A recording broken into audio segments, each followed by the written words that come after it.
I asked my father, what will I be? Will I be handsome? Will I be rich? Is what he said to me. Que sera, sera. Whatever will be, will be. The future's not ours to see. Que sera, sera. What will be, will be.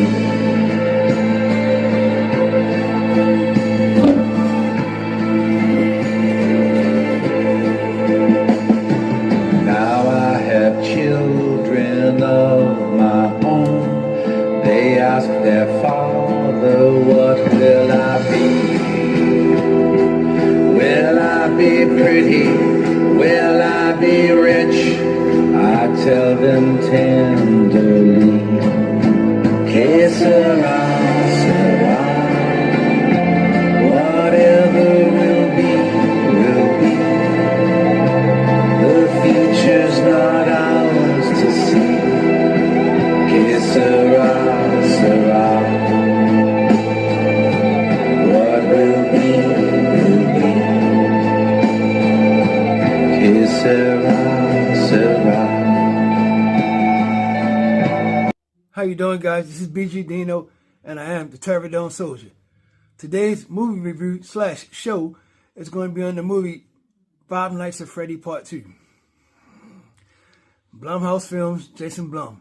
Let's watch this trailer, and let's get into it. Let's go. Good seeing you guys. Let's go.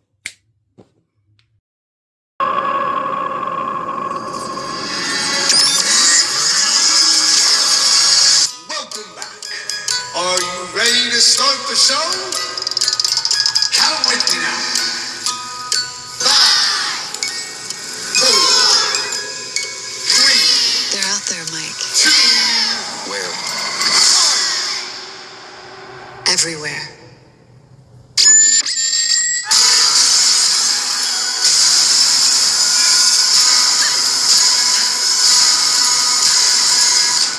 Showtime!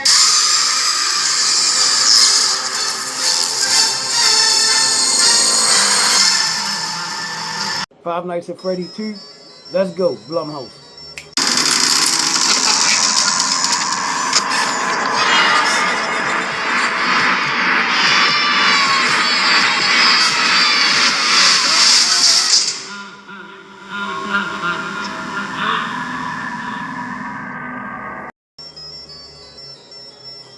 Five Nights at Freddy 2. It actually started off with good potential. It started off at it's showing a big giant piece of red. Kind of reminds you of Chuck E. Cheese from back in the old days. Everything was running functionally. Everybody was playing. Kids playing the video games and the arcade. They had this little pond, which was very awesome, by the way. That was awesome. If I was a kid and they had that when I was growing up with Chuck E. Cheese and they had a little boat and you could ride it, I could see everybody to get on that for sure. Because it goes in the back. It's almost like a little haunted ride, but you know, animatronics. Freddy and the crew, they supposed to be nice animatronics. So anyway, the story cuts along to this one little girl. She's sitting away from everybody. I guess it's like a birthday party or something. And this one little girl, she's sitting away from everybody, and she's sitting in front of the stage, waiting for the animatronics to come up, you know, so she can watch them. And then another little girl, she comes over and speaks with her, and she said, "Hey, why aren't you with everybody else?" She said, "I'm just waiting for the animatronics to come up." And she said, "Okay, you just gonna sit here?" And she said, "Yeah." So while she was sitting there, she noticed from the side of her eye, she see one of the costume figures dressed up like a yellow rabbit, you know, an animatronic / human being inside, whatever. They see him grabbing a little kid and taking him into the back.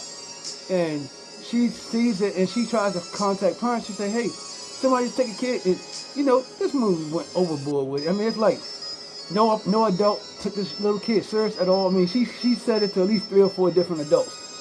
"Hey, excuse me, somebody just got a kid." "Oh, don't interrupt adults while they're talking." Yeah, it was some bull crap, for real. If somebody said that to an adult, at least one of them would have paid attention to what the kid was saying. Nobody even took it serious at all. So she had to take matters into her own hands and went in the back when her friend actually seen the same thing. But her friend was terrified for some reason. She was like, no, don't go back there, don't do it. So her friend did see what happened. So the young girl, the little girl, the one that was sitting at the stage, she actually went into the back to try to rescue the kid, even though she was just a kid herself. So she goes in the back, she can see the kid laying down on the floor like he's unconscious, she can see his feet. So she goes to try to rescue him, but she noticed that there was an animatronic there, and she noticed it was really a human being in there. Of course, it wasn't just no regular robot. And he had his mask off, so all you can see is like the back of his head and the side of his face. Of course, we know who it is from part one. It's Stu from Strain. I don't care what his real name is. He's going to always be Stu from Strain. So anyway, she noticed that he's right there, and then he disappears while she's trying to get the boy. And as she was getting the young boy trying to, rescue him, she walked in, and all of a sudden he put his mask on. He comes down the hallway with his knife. I'm like, hold up. The costume can't be that damn heavy for you to be walking like.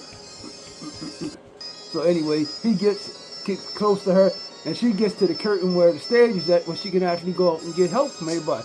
She has a little kid in her hand, and everybody in the place completely ignoring this kid. She's standing right there with a kid in her hand. She has to actually yell like, ah! And once she yelled, people finally look. Oh wow, what's going on? Not to mention this kid already said something to 3 or 4 different adults. Nobody can remember that she said something to him. So when she yelled, they looking like, what's going on?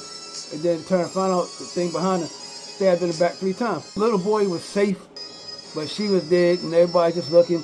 And then it cuts away. So I said, okay, yeah, this might start off with some good potential. It started off pretty good. I was like, all right, yeah, this may be way better than part 1. Wrong. Then it just goes dry. It goes dry for the next 55, 56 minutes straight. This movie had me almost like this. Somebody, he needs some milk. Yes, by the time they actually did show some more animatronics, really besides a little boring storyline, it's this one little girl. Her brother is the guy that was on part 1, and she was on part 1 also. And the thing is, it's not like she don't know these robots, these animatronics killed. She's like, I want to be with my best friends. And he keeps saying, well, I'm going to go repair them. Instead of him just saying, silly, don't you remember they just killed some human beings? They malfunctioned and killed some humans. So this movie goes all over the place. It's like so many different plot lines and storylines. It makes no sense whatsoever. I'm not kidding you, man. There's so many whack nods to this movie. Like, it was one scene where the little girl, she was actually in school for robotics, and she had an overzealous teacher. And this teacher just was like just being mean to her for no reason. I mean, it was like he was just going out the way to be mean to her. Like she was going to fixing her little project for the science fair, because I guess all of a sudden everybody doing something with robots because it's Five Nights at Freddy. So you got to be doing something about robots at this particular time. So anyway, let that go. We're going to follow it. So she's right there trying to make a little small robot similar to one of the real animatronics from Five Nights at Freddy. And the teacher comes over, oh, that's crap. Just being mean to her. I'm like, what is this teacher problem? This is the guy right here. You remember him from Seinfeld, but he always be remembered as the guy who tried to steal the stuff on Jurassic Park. So yeah, Newman. Anyway, but he was older and he was slimmer, but he was just being mean to her, and so you already know that was just a plot to set him up so he can get. Here, the fucker's got to go. Go! The fucker's got to go. So they can say this. So of course, somewhere during the course of the line, she gonna get one of them robots or something to come after him because he just was out the way ridiculous. This movie, man, it went in circles. I can't tell you plot by plot because it had no plot. The plot was ridiculous. All they did was, to me, it was like a fan movie. So what they did was they came up with all the name and characters. They had the guy in a situation where, like off the video game, where he's sitting inside a security room, just like off the game, So they had a scene where he had to do that and put the mask on, because the mask, it was an extra mask, and he figured out if you put one of the masks on, they identify him as an animatronic. But there was one robot it didn't, just like on the game. I'm ashamed to say I played the game. Yes, I have played the game before, maybe once or twice. Just because everybody say how scary it was, so I had to give it a try. And I gotta know if I like something before I say I don't like it, so I had to give it a try. So anyway, back to the movie. Of course they know it's a lot of fans of Five Nights of Freddy is going to be there. So they did all these little things like they guaranteed to get applause. To me, you know, all you want to do is guarantee somebody this. Because they know all they sold you was a guaranteed piece of shit. That's all it is, isn't it? Hey, if you want me to take a dump in a box and mark it guaranteed, I will. Because that's what it was. This movie felt lame. It was wet. I mean, to me, this movie was terrible. I really didn't enjoy it at all. You know, I tried to enjoy it. Like I said, it started off with great potential, but then it just went dry. It was like this little plot. Okay, they started off the very beginning. That was supposed to be like the biggest, #1 Chuck E. Cheese, the biggest one. Like, I'm going to say like the mothership of Chuck E. Cheese, and all the rest of them were like little small Chuck E. Cheese. Five Nights at Freddy. Please don't get me for Chuck E. Cheese, friends. Either way, it's like a little small Five Nights at Freddy instead of the real big one.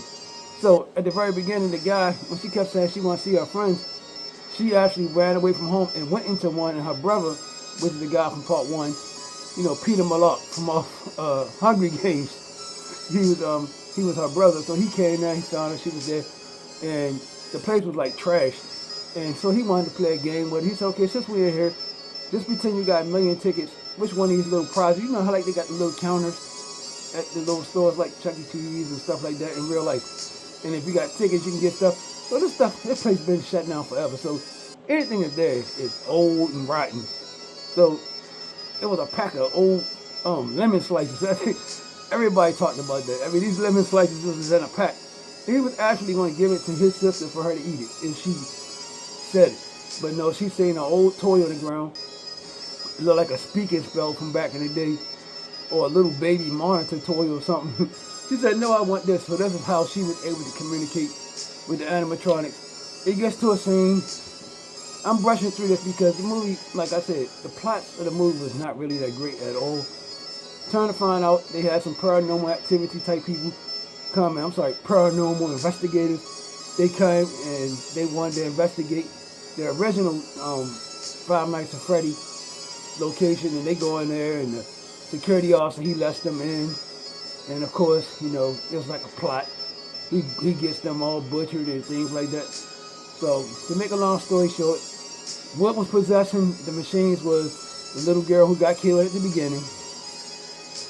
She's mad at everybody, so she's possessing the robots and possessing people and things like that. Now, a part that did not make sense, when the little girl, the little girl that's living, not the one that got killed, the one, the little sister, the one that said that's her friends. It got to a point where she went back to the original, to the little small one that she knew about, and said, where are my friends at? And she said, well, I need you guys to help me. So my question is, if the girl possessed the other animatronics, who possessed these animatronics? Because they came out like they was on Terminator Part 2 and just destroying other androids at the end. I'm like, come on, y'all. Who possessed these then? Why are they possessed? You know, okay, we remember Part 1, they was possessed by the father, which was the killer, you know, at the very beginning, the yellow rabbit. Please don't get confused. If you're confused, don't feel bad because you're not the only person. Because everybody's confused. Anybody that watches this movie is confused. But either way, I'm just going to tell you small things about it. Like I said, the robots came because she asked them to help her, the ones that was missing from the little small Five Nights at Freddy pizzeria, small one, not the main one. And she asked them to help, so they came, the old misfit ones. That's why I got this mask on, because there was a whole lot of different characters. A whole lot of different characters that you never seen before, because they were like the misfit ones, the ones that was never made, prototypes pretty much. So eventually they came, and like I said, they fought, the old robots fought the prototypes. It was like a fake T2. And you know, it's one more thing, there was a dream sequence on here. It's like all these movies are trying to steal something from Nightmare on Elm Street for some reason. Man, they using Freddy more than a hooker at a bachelor party. They using all his little scenes. Like, she went to sleep, the sister of the guy from Part 1. He had two sisters. He had the older sister, he had the younger sister. And she had a dream sequence where she went to sleep and she supposed to went inside Chuck E. Cheese and try to approach them in her dream. You know, it was like something off Nightmare on Elm Street. It's like, that's like the third movie I've seen try to rip it off. I don't understand it. It was weird. I didn't appreciate the movie. I didn't like it. I hope you fans don't destroy me, because I feel like you guys deserve better. You guys to play the game. I don't feel like they put a lot of effort behind it. I feel like they just threw some names out there to get you guys to applaud. You know, yeah, they used all the names. Yeah, they had a little security scene from out the video game, but to me, I don't think that was enough. I think they could have did more. With that being said, here's my immediate reaction. It stinks to high heaven. Oh, and one more thing. The one thing that did make me happy was the fact I got to see Stu and Billy in the same movie again. You know, the two killers from the original stream. So yeah, that actually, you know, that was a good thing with it. But they didn't use them. They didn't use neither one of them too much. You seen Billy maybe a couple of minutes, and Stu, you know, he had his little scene. He may have had total maybe 4 or 5 minutes through the whole movie. And Billy may have had maybe less than that, maybe 2 minutes. So just up the fact that they had two iconic killers from the Stream franchise in this movie together, even though, you know, just like I said, this is a fan movie, so I'm going to do a fan thing. Just up the fact that they had them two in there, I'm going to give this movie a 1.4 out of 5.5 Pterodon soldiers. 1.4 out of 5.5 Pterodon soldiers. I would say wait till it come on, you know, what is it called, Paramount or wherever, Netflix or YouTube or whatever. Wait till it come on digital. I wouldn't go to the movie to see it unless, you know, maybe kids might want to see it. It's a kids movie because it don't show any blood or anything like that. Of course, it's based off a video game. I mean, they did amp up the kills a little bit. Like they have little scenes where they say, "I'm going to see your brains. I want to see what you got in your head." So you see the robot, he grab his head like he's Jason Voorhees, starts squeezing, and you never see nothing happen. You know, and they do make a sound that they like you're supposed to know the brain just hit the floor. It actually happened twice.